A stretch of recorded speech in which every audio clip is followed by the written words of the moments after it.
continue to violate your constitutional responsibility to serve your constituents and instead serve only yourselves and the big money interests you're indebted to, I will go over your heads to the American people and ask them to retire all of you, regardless of party.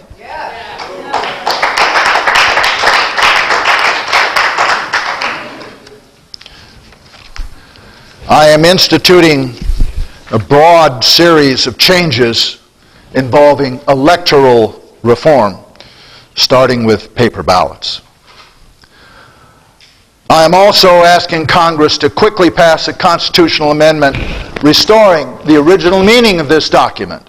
And the amendment says, corporations and other fictitious entities are not persons under this Constitution and shall have none of the rights and privileges thereof.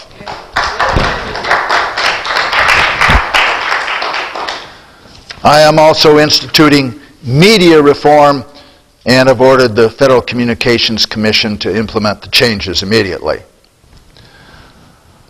Thirdly is monetary reform.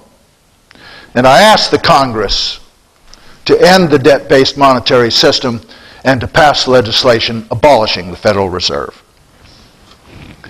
I've asked the Justice Department to indict members of the Bush administration, including the former president and vice president, as war criminals. Yes.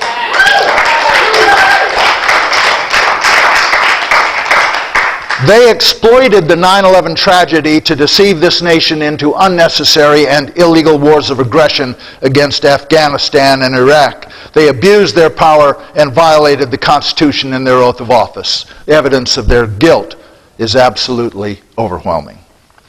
Now, when I was sworn in, and I assume it was the same for them, I promised to protect and defend the Constitution of the United States of America against all enemies, foreign and domestic. That includes a renegade president and vice president. If I or any member of my administration ever gives the kind of illegal orders we saw in the last decade, I expect the military to refuse to carry them out and to take action against us. Your duty to the Constitution far exceeds any perceived loyalty to any person. Those of you in the military and law enforcement have taken the same oath and must never follow orders to participate in a war of aggression.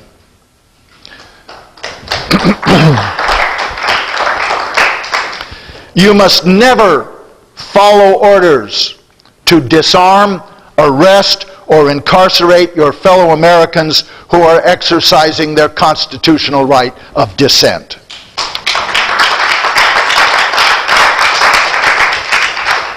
Those attempting to take away our rights have cited the phony war on terror and the attack of September 11th, 2001 to justify their actions.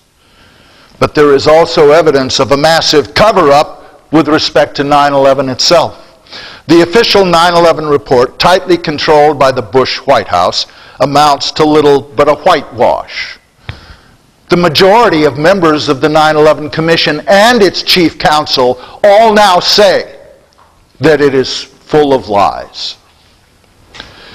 When you combine that with the confiscation of videotapes, audio tapes, black boxes, and other evidence by the FBI, it is clear that regardless of who was responsible for 9/11, the subsequent cover-up was itself a conspiracy involving elements of the White House and the intelligence establishment.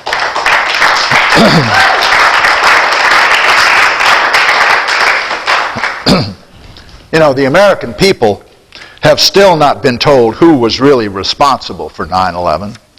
Dedicated researchers have proven that it could not have happened the way the Bush administration said it did. I'm an old interceptor pilot. Hijacked airliners do not fly around for an hour and 40 minutes without being intercepted, unless our air defense system was deliberately sabotaged. Indestructible black boxes. By the way, they're not really black, they're bright orange, but never mind. Indestructible black boxes do not evaporate in the same fire from which an unharmed passport floats to the street below. Steel skyscrapers do not collapse at free fall speed because of a kerosene fire. Steel buildings do not collapse at all because of a kerosene fire, never have and never will. And a kerosene fire does not turn concrete into a powder containing particles of nanothermite, a military explosive used in controlled demolitions.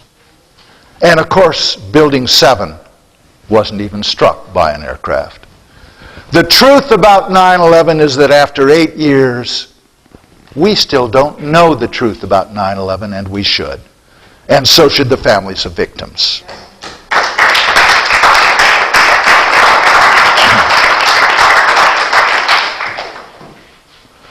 President Barack Obama, when he expanded the war in Afghanistan and extended it into Pakistan, said it was a war of necessity because those were the folks who attacked us on 9/11.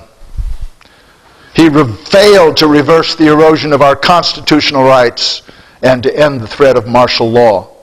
It has become clear that until the government myth about 9/11 is exposed and some real truth told, all these evils will continue no matter which party is in power.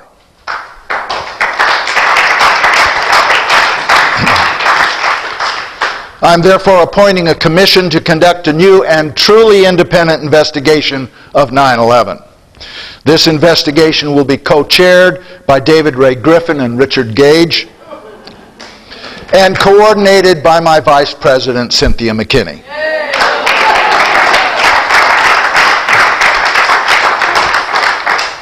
But 9/11 is not the only truth we're concerned about. There have been many other cover-ups. I'm going to mention just one. The murders of a number of our soldiers in the field, most of them women. If the Pentagon won't do a proper investigation, we'll do it for them. Parents have a right to know what really happened to soldiers like Pat Tillman and Lavina Johnson.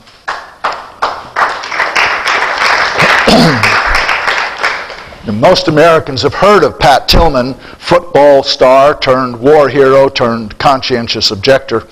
He was supposedly killed accidentally by friendly fire. Believe me, there is nothing friendly about a barrage of bullets fired from closer than 10 feet. The forensic evidence indicates that Pat Tillman was deliberately fragged because he turned against the war. But few Americans have heard of Lavina Johnson. Lavina was a lovely young African-American girl, a Christian and a virgin. She volunteered to serve in Iraq. Her body was discovered in a Halliburton tent and shipped home in a closed coffin. Her family told not to open the coffin. But her father's a physician. I happen to know him personally. And Dr. Johnson opened the casket and examined his daughter. Her brains had been blown out. There were bruises all over her body. Her hands were both badly burned, so badly burned they couldn't have handled a gun, for example. And acid had been poured on her genitals in an apparent attempt to destroy DNA evidence. By the way, the Army has ruled it a suicide. A government that honors the truth must uncover the truth and then tell the truth. And that's what we're going to do.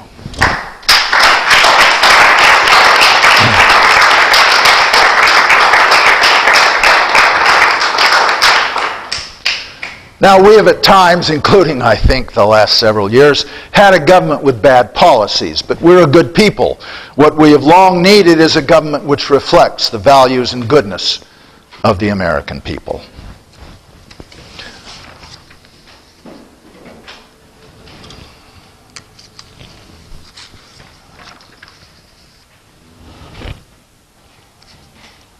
Our values and goodness are not reflected by a government which violates international law in its conflicts and denies its own citizens their constitutional rights. I have therefore ordered the release of all those being detained without charge.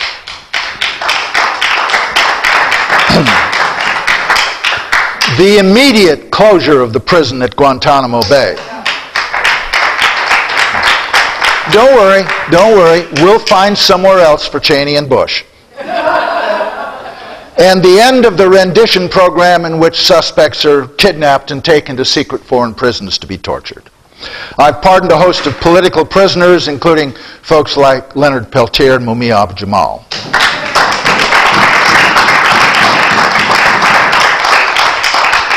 I'm also pardoning all those incarcerated for possession or use of marijuana. The failed war on drugs is over. All contracts for mercenaries, including all contracts with Blackwater, or Z as they call themselves now, are canceled. This includes contracts with the DoD, the CIA, the State Department, and the Department of Homeland Security, which, by the way, is being abolished.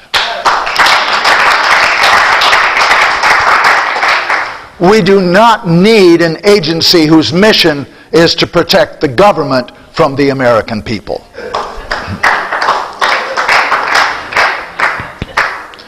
Our values and goodness are not reflected by a government which launches unnecessary wars of aggression. Consequently, within 3 months, we're going to support what's left of our troops by bringing them home while they're still alive. I've also ordered a permanent halt to the use of depleted uranium weapons. They will be destroyed and stored as the dangerous radioactive waste they really are.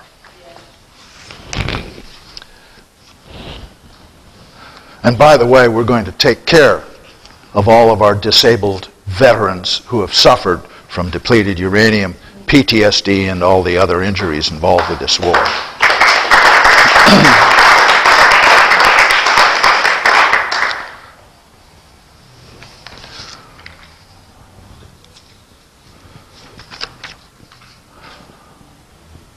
Our values and goodness are not reflected by a government which uses our money to train death squads in the techniques of torture, intimidation, and assassination. The School of the Americas, by whatever name they choose to call it, is closed.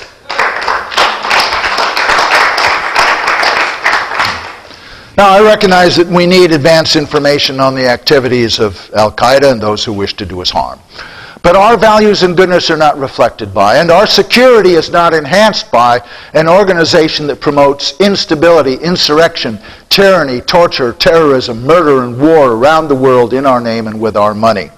John F. Kennedy and Jimmy Carter tried to reform the CIA to get it to stick to gathering intelligence. They failed. I'm not going to try. As of this moment, I am abolishing the CIA.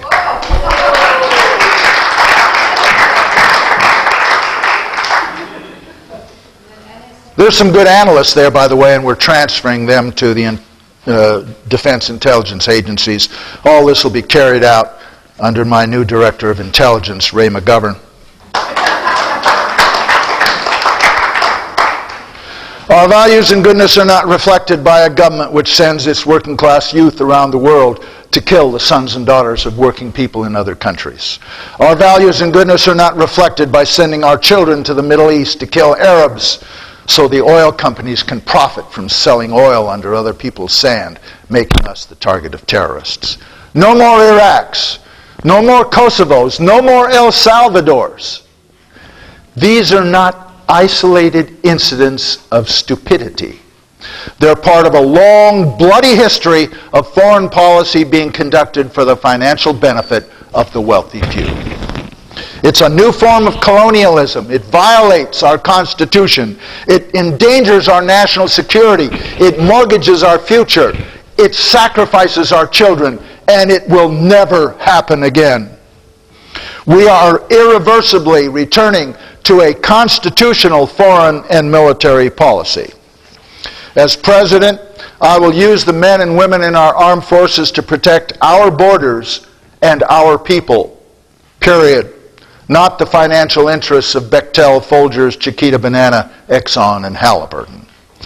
This one change in military mission Eliminating the mission of protecting the global financial interests of multinational corporations will allow us to greatly enhance our national security and at the same time reduce the defense budget by 80%.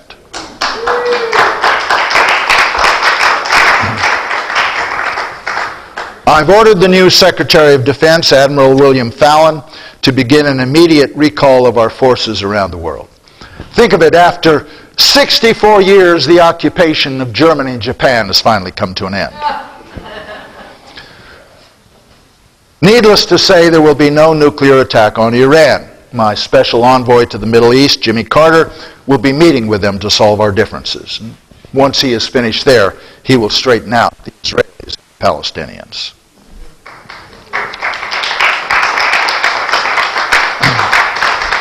Finally, I'd like to speak directly to the American people. I'm unlikely to last long in this job, partly because I have terminal cancer from Agent Orange, and partly because there are powerful interests like insurance companies, oil companies, and bankers with hundreds of billions of reasons for wanting me assassinated. By the way, if you suddenly hear that I have committed suicide by shooting myself in the back with a shotgun 3 times, you might want to be just a little suspicious. They'll call you a conspiracy theorist, but be suspicious anyway. But you know, it won't matter. They can kill me, but they can't kill what we started. It's too late for that. My words heard tonight by a few will tomorrow reach many. And if the corporate media won't carry it, YouTube will. My faith is that you, the American people, will not let the vision die with me.